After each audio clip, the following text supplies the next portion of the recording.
अपने जेब का पैसा इकट्ठा करके, शायद कोई गरीब व्यक्ति भी रहा होगा जिसने अपना पेट काट करके कुछ पैसा इकट्ठा किया होगा और ये कुछ कमरे बनवाए होंगे, कुछ प्रवचन के लिए हॉल बनवाए होंगे। आजकल गृहस्थी में भी सिस्टम चल गया है, आजकल गृहस्थ में भी सिस्टम चल गया है। क्या सिस्टम चल गया है?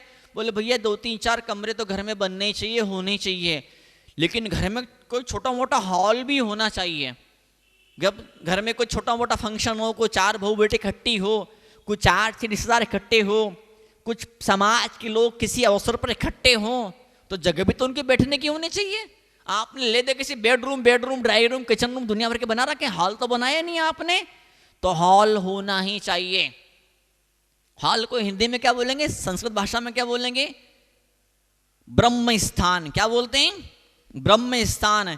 बीच की जगह खाली छोड़ी जाती थी, जैसे यहाँ इस मंदिर धर्मशाला के अंदर बीच पूरा ऐसा ऊपर तक खाली है, हवा आने का पूरा प्रबंध इंतजाम है, रोशनी आने का पूरा प्रबंध पूरा इंतजाम है।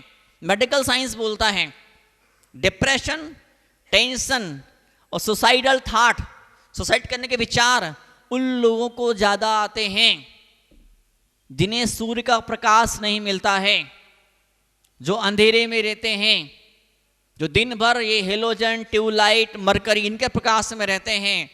उनकी बुद्धि में जो पवित्रता पैदा होनी चाहिए, वो पवित्रता पैदा नहीं हो पाती है। और तो और पर अपने खुद के परिवार के लिए, अपने खुद के समाज के लिए कुछ करूं, ऐसी भावना भी खत्म हो जाती है। सुसाइड की मेंटलिटी पे चैलेंज है। कई सारे प्राकृतिक चिकित्सा के वैज्ञानिकों ने अपना के देखा है, कई सारे सूर्य चिकित्सा के विद्वानों की किताबें इंटरनेट पर उपलब्ध हैं, कई सारे वीडियोस उपलब्ध। कुछ नहीं किया, डिप्रेशन वाले इंसान को अधिक से अधिक समय तक सूर्य के प्रकाश में रख दिया। उसका कमरा ऐसा, उसका कमरा उस जगह पर, उसका बेडरूम, उसका किचन, उसका ड्राइंग रूम ऐसी जगह पर जहाँ पर्याप्त रूप से सूर्य का प्रकाश आता है। वहाँ वो इंसान 2-3 में नहीं रहा, बिना दवाई के 100% ठीक हो गया, 100% ठीक हो गया। कई लोगों को गोली खानी पड़ती है, ट्रंक्विलाइजर, क्या बोलते हैं उसको, नींद की गोलियां खानी पड़ती है। नींद की गोली नहीं खाए तो नींद ही नहीं उन लोगों को आती है। तो ऐसे लोगों के लिए भी सूर्य का प्रकाश, जैसे सूर्य का प्रकाश अगर मिल जाता है, ढेर सारी बीमारियां नष्ट हो जाती है। और जन्माने का प्रकाश मिल जाता है तो आत्मा की बीमारी नष्ट हो जाती है। आत्मा की बीमारी को मिटाने के लिए 1500 साल पहले आचार्य संबंधभद्र स्वामी जैसे एक महान महान महान डॉक्टर पैदा हुए थे। और क्या किया था उन्होंने? Soul doctor. कौन सा डॉक्टर? Soul doctor. लेकिन दुर्भाग्य रहा, सोल को लोगों ने सोल बना दिया। जूते का जो तलवा होता उसको भी सोल बोलते हैं। कहाँ तो सोल मतलब आत्मा, इतना पवित्र, इतना ऊंचा, इतना ऊंचा सिद्धांत, और कहाँ उसको लोगों ने मट्टी पलीत उसी करके रखी है। बच्चे छोटे होते हैं तो स्कूल है, ट्यूशन है, कोचिंग है, धर्म मंदिर में नहीं आ पाते, टाइम नहीं निकाल पाते हैं। छुट्टी का दिन होता है तो लेट सो के उठते हैं, मम्मी एक ही दिन तो मिलता है हमको सोने के लिए, संडे का दिन, वो भी आप हमको उठा देती हो। तो माँ बोलती चलो एक दिन तो कम से कम सोने दो। जब बच्चे और बड़े होते हैं फिर उनका अपना फिर कॉलेज वालेज रहता है, बड़ी बड़ी डिग्री रहती है, फिर और बड़े होते, फिर नौकरी धंधा ये वो, और फिर मालूम पड़े कुछ नहीं। आज से 20 साल पुरानी बात आप सोचिए, आज से 30 साल पुरानी बात आप सोचिए, आज से 40 साल पुरानी बात आप सोचिए। जब लोग मंदिर आते थे साथ में बच्चे उनके आते थे। आजकल ठिकाने नहीं है, बच्चे मंदिर आ ही नहीं पाते हैं, बच्चे प्रवचन सभाओं में बैठे नहीं पाते हैं। बचपन में धर्म की घुट्टी नहीं मिल रही है, बचपन में धर्म की घुट्टी नहीं मिल रही है, तो आने वाले जीवन में कैसे जीवन खिलेगा, कैसे जीवन महकेगा? बताओ, जीवन में कैसे प्रकाश पैदा हो पाएगा? बड़भागी होते लोग, किस्मत वाले होते वो लोग जो अपने छोटे बच्चों को, जो अपने स्कूल कॉलेज में पढ़ने वाले बच्चे बच्चियों को ला करके प्रवचन सभा में बैठा दिया करते हैं। किस्मत वाले होते हैं, सौभाग्यशाली होते वो लोग भी कम सौभाग्यशाली नहीं है कि जो लोग धार्मिक कक्षाओं के माध्यम से विभिन्न विभिन्न ग्रंथों को, छोटे बड़े ग्रंथों को बच्चों को पढ़ा रहे होते हैं। हम अनुमोदना करते हैं उन सारे गृहस्थियों की, उन सारे विद्वानों की कि जो जिन्होंने इस तरह के उपक्रम चालू किए हैं। अब तो जूम आ गया है।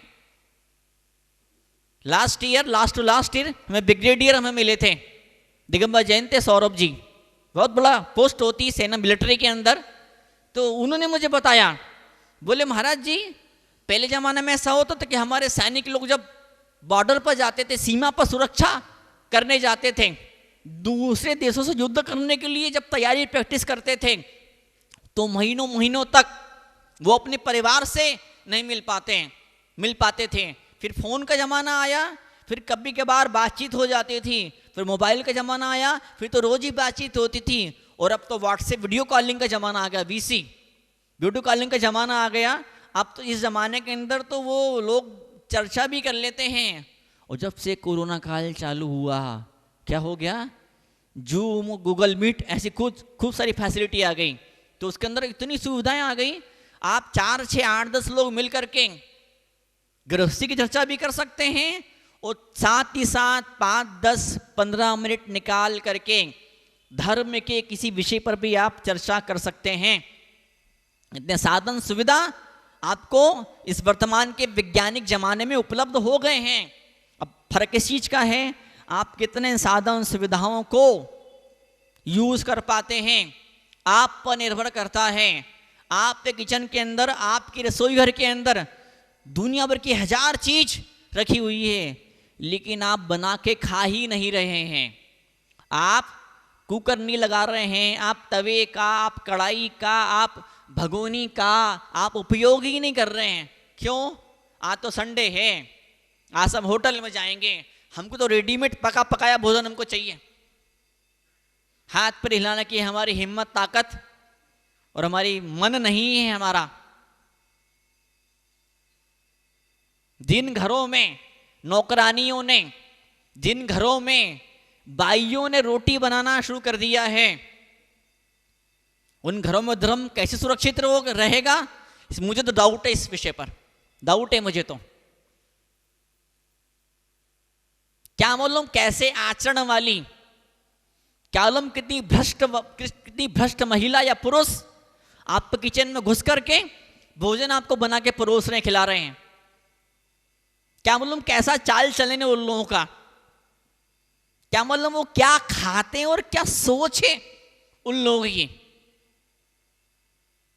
जैन धर्म में बड़ा प्यारा शब्द आया था कुछ सालों पहले, अभी तक चल रहा है, अब क्या मालूम आगे कब तक चलता है मुझे नहीं मालूम। शूद्र जल का त्याग।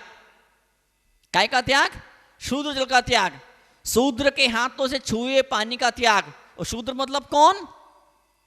जिसका पूरा दिमाग, पूरी बुद्धि मात्र देह के, शरीर के पोषण में ही लगी हुई है, वो इंसान शूद्र कहलाता है। और ब्राह्मण कौन कहलाता है?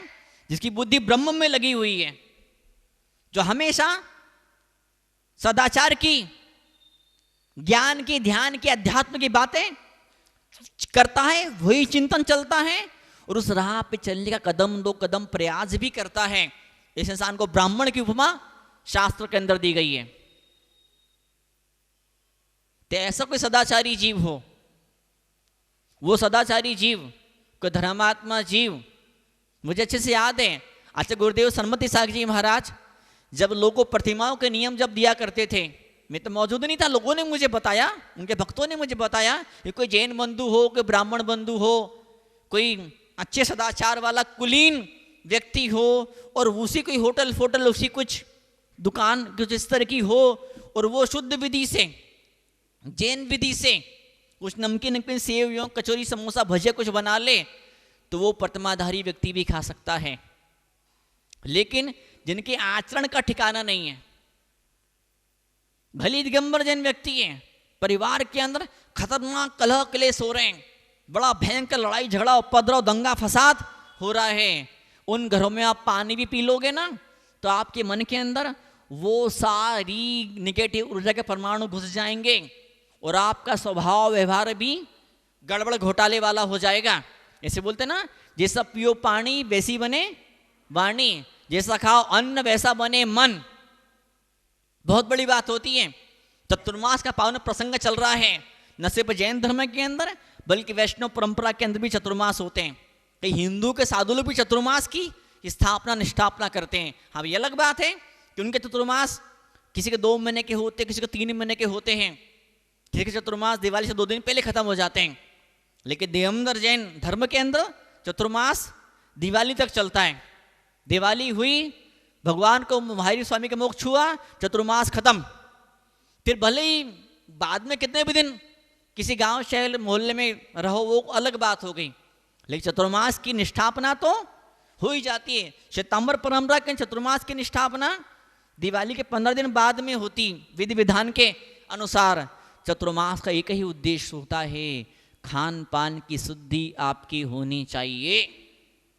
जो घनघोर मिथ्या दृष्टि जीव हैं, जो घनघोर लोभी जीव हैं, जो घनघोर स्वार्थी जीव हैं, बरोपलिप्सा यासावान, अभी आया था ना क्या, आचल संबंधबद्ध स्वामी ने कितना सुंदर सूत्र लिखा, क्या लिप्सा, ऐसी खतरनाक इच्छा, एक ऐसी इच्छा जिस इच्छा को पूरा करने के लिए आदमी दूसरे का मर्डर भी कर दे, ऐसी खतरनाक इच्छा, ऐसी लिप्सा, ऐसा गजब का मोह, जिस मोह के चक्कर के अंदर इंसान को धर्म, अध्यात्म, परिवार की परंपराएं, समाज की मान मर्यादाएं, मां जिनवाणी का आदेश, गुरुओं की शिक्षाएं, कुछ भी समझ नहीं पड़ रहा है। कुछ भी येन केन प्रकारेण, हुक एंड क्रुक, इंग्लिश में कहावत है, कुछ भी हो जाए चाहे, लेकिन मेरी ये इच्छा पूरी होनी ही चाहिए।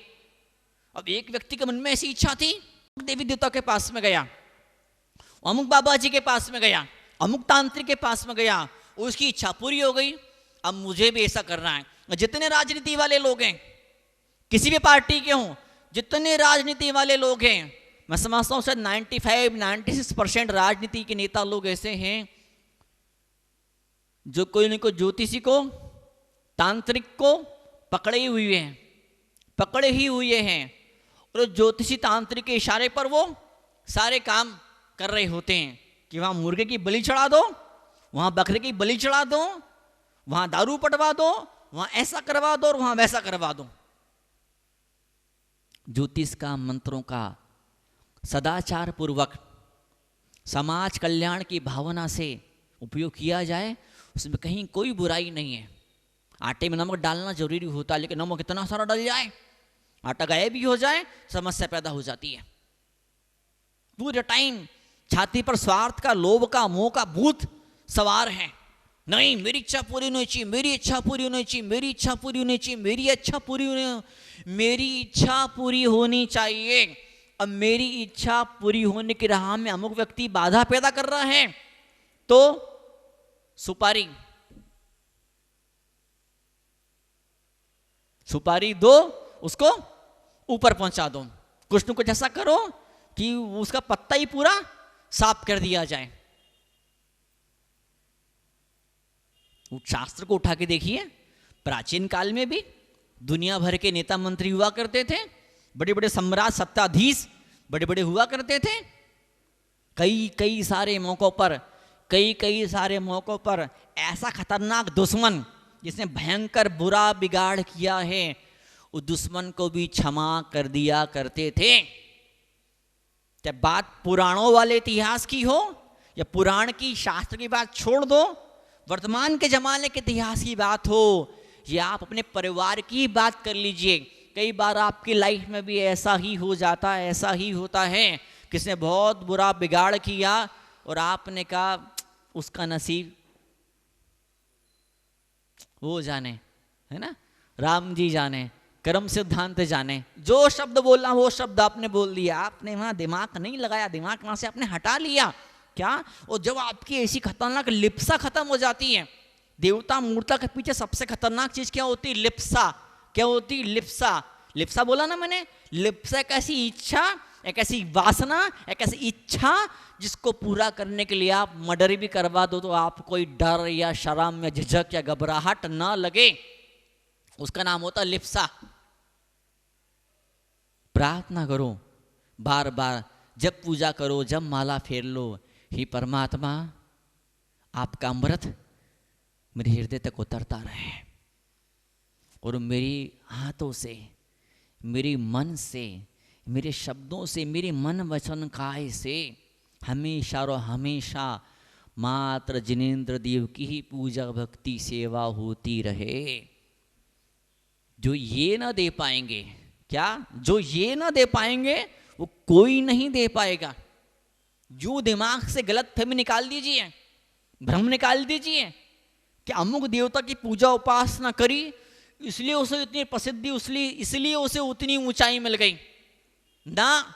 जब भी ऊंचाई मिलती है सम्यक दर्शन के मार्फत ही मिला करती है।